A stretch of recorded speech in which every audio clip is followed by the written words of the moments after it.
तो आइए मेरे इंटर के प्रिय विद्यार्थियों, और आप लोगों के लिए लेकर हम आ गए हैं फिर से स्टोरी ऑफ इंग्लिश से होने वाले जो क्वेश्चन हैं उसको लेकर कुछ इम्पोर्टेंट क्वेश्चन हम इस वीडियो में डिस्कस करने वाले हैं। तो चलिए हम एक एक करके देखते हैं आखिर एक कौन सा क्वेश्चन है जिसे हमें पढ़ना अति आवश्यक है। आगामी आने वाले एग्ज़ाम में ये बहुत ही महत्वपूर्ण होगा। तो चलिए एक एक करके देखते हैं। इसमें सवाल है कि right right the name of dramatic elements, यानी कि बोल रहा है कि ड्रामा में जो एलिमेंट्स का उपयोग होता है वो क्या क्या होता है। तो चलिए हम एक एक करके इसमें से देख लेते हैं। पहला जो पार्ट है ड्रामा का, उसमें आपको क्या चाहिए? प्लॉट चाहिए। ड्रामा खेलने के लिए आपको प्लॉट चाहिए ही चाहिए। बिना प्लॉट के आप ड्रामा कैसे कर सकते हैं? तो इसमें पहला पार्ट है प्लॉट, और दूसरा पार्ट देखा जाए तो दूसरा पार्ट है कैरेक्टर। ये दूसरा पार्ट होता है कैरेक्टर। सब ड्रामा में सभी रोल अपना अलग अलग निभाना पड़ता है, उसी को हम कैरेक्टर बोलते हैं। कैरेक्टर ज़रूरी है, कौन सा कौन रोल निभाएगा। और तीसरा बात है कि डायलॉग डायलॉग मारना बहुत ज़रूरी होता है ड्रामा में। अगर डायलॉग नहीं होगा तो ड्रामा अच्छा लगेगा ही नहीं, इसमें थोड़ा सा डिस डैट करना पड़ता है।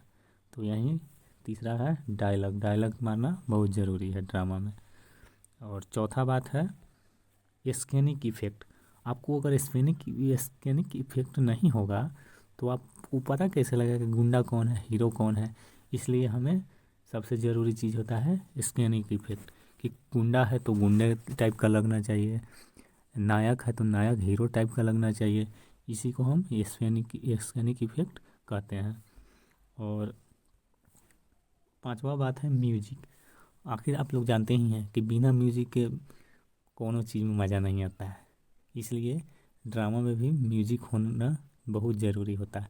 म्यूजिक से लोग आकर्षित होते हैं, इसलिए ड्रामा में म्यूजिक भी अति आवश्यक है।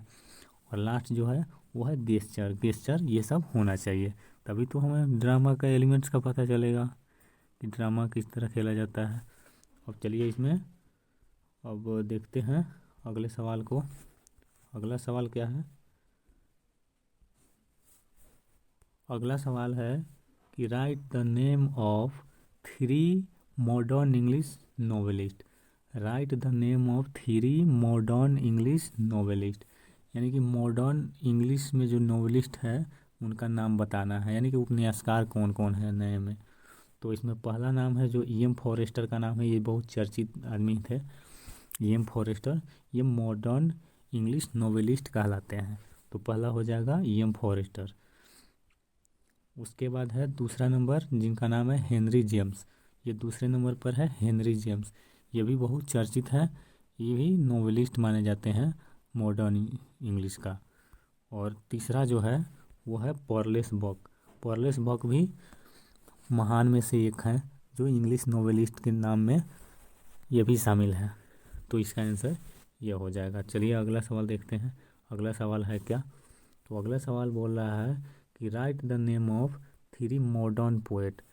Right the name of 3 modern poet, यानी कि बोल रहा है 3 ठो ऐसा कवि का नाम बताना है जो आधुनिक काल का हो। तो इसमें पहला नाम आता है वाल्टर डिलामेयर का, जो मॉडर्न इंग्लिश पोएट है। वाल्टर डिलामेयर ये किस चीज़ का लेखक है? तो ये एनी पितव का लेखक है। इसका और जो दो आंसर होगा वो होगा बी नंबर में डब्ल्यू बी इट्स भी है, वो भी मॉडर्न इंग्लिश पोइट के नाम से जाने जाते हैं। और तीसरा है टी एस इलियट जो है ये भी मॉडर्न इंग्लिश पोइट के लिस्ट में आते हैं। इनका भी नाम मॉडर्न इंग्लिश पोइट के लिस्ट में आता है। और टी एस इलियट किस चीज़ का लेखक है? तो मैकबीटी का लेखक है। मैकबीटी का लेखक कौन है? तो टी एस इलियट है। तो इसका टी एस इलियट हो जाएगा। अगला सवाल देखते हैं। अगला सवाल है कि right the name of 5 Indian English poet. Right the name of 5 Indian English poet, यानी कि बोल रहा है कि 5 इंडिया का जो इंग्लिश पोएट है, अंग्रेजी कविता लिखने वाले, उनका नाम बताना है। तो इसमें पहला नाम आता है रविन्द्रनाथ टैगोर का। रविन्द्रनाथ टैगोर बहुत चर्चित हैं इंडिया के। तो इसमें पहला नाम आता है रविन्द्रनाथ टैगोर का, जो इंडियन इंग्लिश पोएट है। और दूसरा नाम आता है सरोजनी नायडू का। सरोजनी नायडू जो है ये भी इंडिया का इंग्लिश पोएट है। ऐसे नाम से भी पता चल जा रहा है कि ये सब इंडियन है। तीसरा है सुजाता भट्ट। सुजाता भट्ट ये भी जो है वो इंडिया के ही हैं और ये भी इंग्लिश पोएट्री है। और चौथा है कमला दास।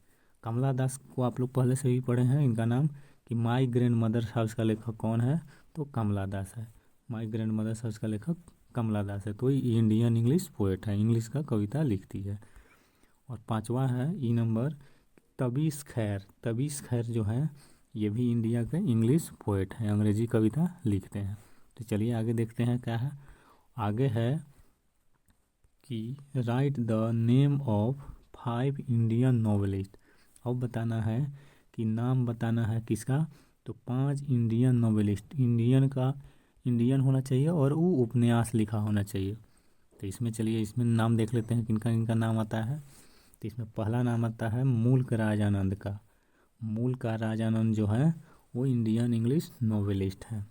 दूसरा नाम है आर के नारायण का, जो बहुत चर्चित हैं, ये भी इंडियन इंग्लिश नॉवेलिस्ट है। और तीसरा नाम आता है अनीता देसाई का। तीसरा नाम अनीता देसाई का। अनीता देसाई भी इंडियन इंग्लिश पोएट है। चौथा नाम आता है विक्रम सेठ। विक्रम सेठ जो हैं इंडिया के हैं और इंडियन इंग्लिश नॉवेलिस्ट कहे जाते हैं। और पांचवा नाम है मनोहर मालगोंडकर का। मनोहर मालगोंडकर का नाम इस नॉवेलिस्ट के नाम में शामिल है। और ये जो है ये पिंच ऑफ सन ऑफ के लेखक भी हैं मनोहर मालगोंडकर, और ये नॉवेलिस्ट के नाम से जाने जाते हैं। तो ये थे 5 नॉवेलिस्ट का नाम।